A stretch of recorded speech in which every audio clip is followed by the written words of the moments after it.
Hello guys, today here I am to be sharing with you the review of The Girl on the Train by Paula Hawkins. So basically I've got this book from a thrift store and unfortunately I have the poster upon this hardcover is actually lost. I'm glad that I actually got a hardcover for such a cheap price of about 100 rupees and absolutely the book is in a proper condition and I cannot thank that enough.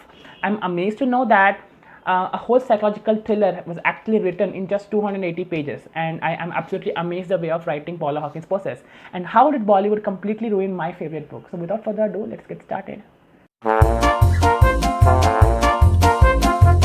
Hello everyone, this is Achuk Murari. I am a medico and an Instagram poet. I talk about the books and personal development tips over this channel, so make sure sticking by.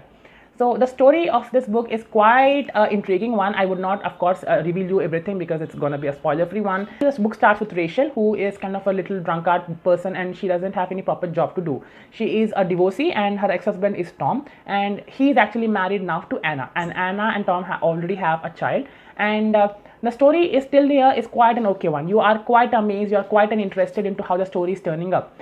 Rachel every day reaches to her office, or at least pretends to be reaching her office through the same train, and it exactly stops at the same platform at the same stop. And at the same stop, she is able to see a house with a balcony and a couple. She daily observes these two couple having their cup of coffee over that balcony. They are Scott and Megan. And one day she realizes that Megan is actually with another man. She's kissing, and that is a romantic moment between them. And Rachel immediately registers this into her mind. Now, the very next day, she finds out that Megan is actually dead. And how the story proceeds further is something which is reading thoroughly because I absolutely love, and the plot actually starts revealing itself from the starting 1/3 because the book is basically a standalone and it does not have many pages. So it's quite a quick read, and even in the small time span which you are actually reading into the plot, you can completely relate with many of the characters. You will be falling in love with the characters. Of course, the book is written in different perspectives, with each perspective from a different person. And I am literally amazed to know that actually Megan, who is actually murdered, chapters from her perspective are also into this book. So I find this quite an interesting one because even the person who have been murdered too has a plot line into this book. That is the one which absolutely clasped my attention, and the ending was literally awesome. I was on the edge of my seat to actually know what was actually happening throughout. I could not resist myself to read this book. I read this in a one sitting and it's quite an easy go with no much literature, no much vocabulary, and quite an easy storyline. But I think we might be much interested into understanding why the Bollywood has actually ruined my favorite book.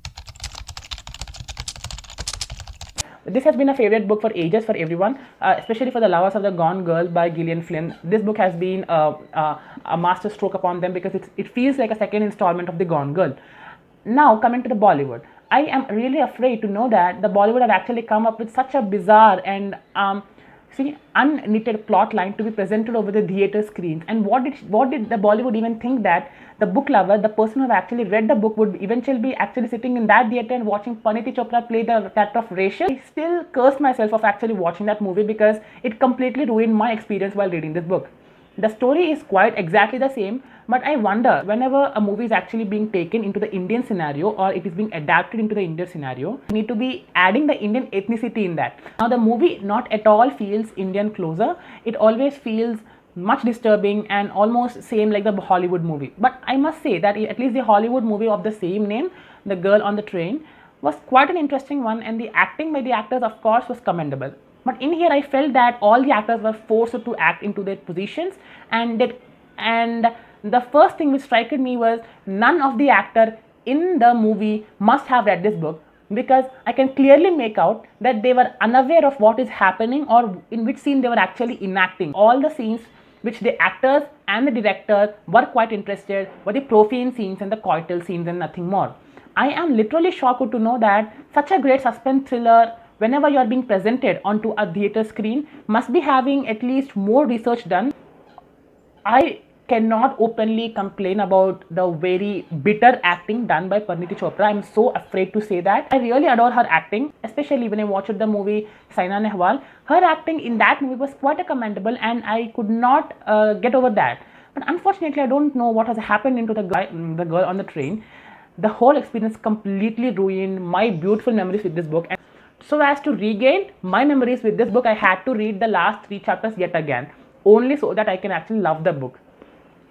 So if at all you are quite interested into reading a psychological thrillers like this, I sincerely request to not go into the Bollywood movie, neither the Hollywood movie. You need to read the book first, then proceeding into whatever your choice is. The Girl on the Train in the Bollywood by Parineeti Chopra is present on Netflix, and you can easily watch it over there. I find it much disgusting to actually say it here, but a book lover, especially of this book, can never ever accept Parineeti Chopra in the place of Rachel and the whole storyline going in terms of the girl on the train. I was quite disappointed to know that. Well, I have found over reviews that they were quite a mixed reviews. There were many positive reviews, and I do not know what was the exact reason which made people to think that the acting was quite a good. I was wondering that why would a Bollywood actor would have actually come with a storyline which they did not even understand. I feel that whenever a story is being adapted into a movie, the book needs to be thoroughly studied, understood, and then presented. Um, Considering the fact that this book is not even a fiction one or a fantasy which requires high VFX or graphics, like for instance like the Harry Potter series or the Lord of Rings series, it is nothing as such. It's just a simple thriller or a murder mystery, and it can go with very easy smooth going kind of structure, yet creating or instilling fear into the audience. But I didn't find anything as such. It completely broke my heart, and I still am sobbing or cursing myself to be able to actually watch that movie. So I hope I was clear, and it's up to you if at all you want to watch that movie or read the book first. But from my side, always reading the book will be the primary option, and I would be giving this book almost 4 stars out of 5, and the movie will be getting only 1.5 stars out of the 5 because I was quite disappointed when compared to that of the book. And I hope the Bollywood doesn't ruin many more lovely books of mine. So till the next video, I'll be there here. Till then, take care. Bye bye.